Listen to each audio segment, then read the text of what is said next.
왜 우리가 여기까지 오게 됐는지, 왜 수천 개의 회사들이 지금처럼 행동하는지, 그리고 왜 시장이 지금 모습이 되었는지를 설명해주고 있거든요. 왜 시장이 망가졌는지도요. 맞습니다. 결국 이 모든 건 자본시장이 왜 망가졌는지, 그리고 왜 우리가 지금 하나의 혁명을 이끌고 가고 있는지에 대한 이야기입니다. 그럼 여기서 게임 체인저는 뭐냐는 거죠. 만약 디지털 독점을 하나 만들 수 있다면 어떨까요? 그런데 그 자산이 증권이 아니라 원자재, 즉 커머디티라면요.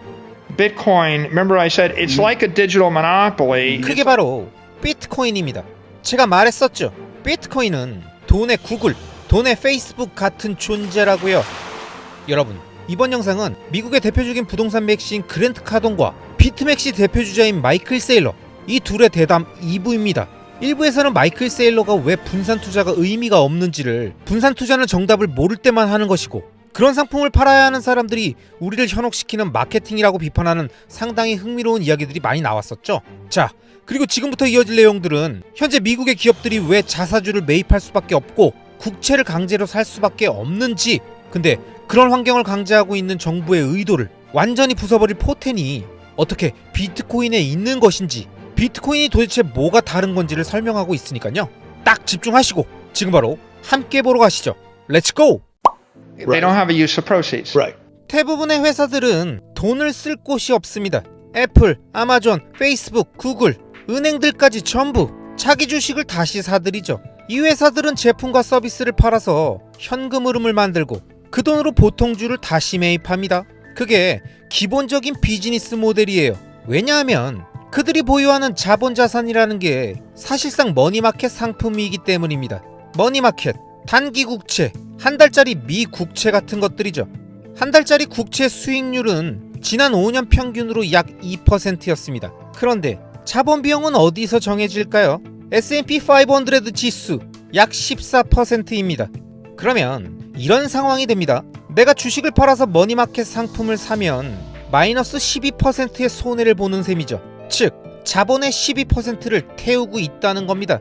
만약 10억 달러어치 현금을 국채에 넣어서 2%를 받느니 차라리 주주들에게 돌려주는 게 낫습니다. 주주들은 14%를 기대하니까요. 그래서 전통적인 금융기업의 결론은 아주 단순합니다. 현금을 벌면 배당을 주거나 아니면 자사주를 매입한다. 그리고 세금 효율이 가장 좋은 방식이 바로 자사주 매입입니다. 그래서 수십억 달러가 있으면 자기 주식을 사들이고 자본을 주주에게 반환합니다. 그 결과 주식수는 줄어들고 주당 순이익 EPS는 올라가죠. 이게 전통적인 상식입니다. 아마 99%, 아니 99.9%의 회사들이 이렇게 할 겁니다.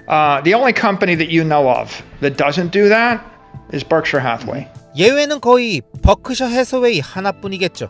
워렌 버핏은 이렇게 말합니다.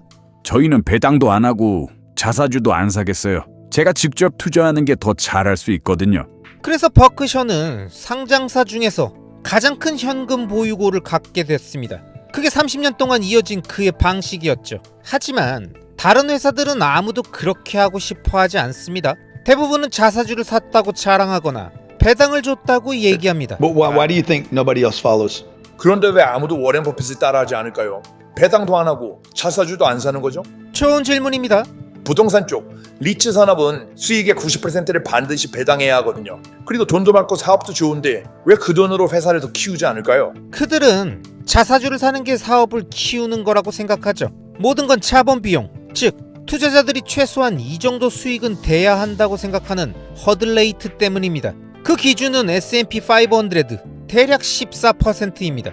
지난 100년 동안 자본 비용은 거의 항상 S&P 500가 기준이었습니다. 그래서 주식 투자자들 입장에서는 이렇게 봅니다. S&P 500를 이기면 내 기대 수익을 넘긴 거고 못 이기면 차라리 지수 사놓고 1년 동안 자는 게 낫다. 이게 바로 허들레이트죠. 그런데 현실적으로 보면 부동산은 S&P 500를 거의 이기지 못합니다. S&P는 지난 100년 동안 연 10% 정도였고 부동산은 아마 7% 정도일 겁니다. 그럼 이걸 이기려면 어떻게 해야 할까요? 레버리지를 써야 합니다. 부채를 똑똑하게 활용하면 그제야 경쟁력 있는 수익이 나옵니다. 무차입으로는 솔직히 쉽지 않죠. 아, 고마워요. 저 같은 부동산 투자자들의 상황을 정확하게 잘 설명해 주신 것 같습니다. 솔직히 말하면 부채를 쓰지 않고 성공한 부동산 투자자는 거의 없습니다. 맞아요. 왜 안 쓰겠어요? 그러니까 결국 핵심은 이겁니다.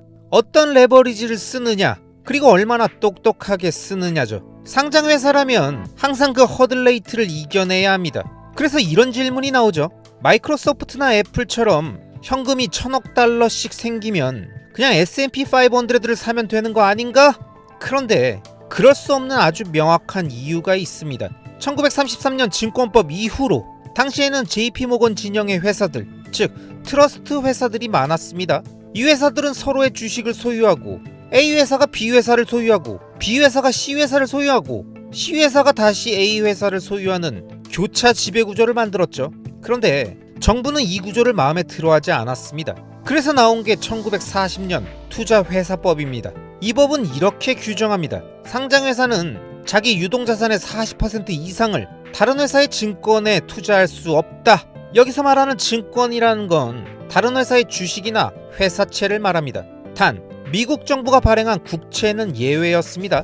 기술적으로 보면 미국 국채도 증권이긴 하지만 1940년 법에서는 특별히 면제를 받은 겁니다. 즉 정부는 법을 만들어서 은행과 상장회사들이 정부 부채는 보유할 수 있게 했지만 다른 회사의 증권은 보유하지 못하게 한 겁니다. 흥미로운데요? 그래서 애플이나 마이크로소프트는 다른 주식을 살 수가 없습니다. 결국 강제로 국채를 사야 하는 거군요. 결국 살 수 있는 주식은 자기 주식뿐인 거죠. 그러니까 애플은 애플 주식만 살 수 있습니다. 그래서 애플 주식이 S&P를 이기고 있으면 자사주를 사는 게 맞고, 만약 애플 주식이 S&P를 못 이기고 있다면 자본을 들고 있을 이유가 없죠. 근데 아이러니하게도 실제로는 S&P를 못 이기고 있어도 자사주를 삽니다.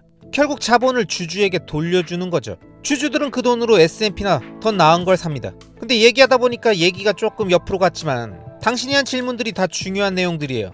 왜 우리가 여기까지 오게 됐는지, 왜 수천 개의 회사들이 지금처럼 행동하는지, 그리고 왜 시장이 지금 모습이 되었는지를 설명해주고 있거든요. 왜 시장이 망가졌는지도요. 맞습니다. 결국 이 모든 건 자본시장이 왜 망가졌는지, 그리고 왜 우리가 지금 하나의 혁명을 이끌고 가고 있는지에 대한 이야기입니다. 기업 금융 사고방식의 혁명이죠. 이게 왜 혁명적이냐면 기존 사고방식 때문입니다.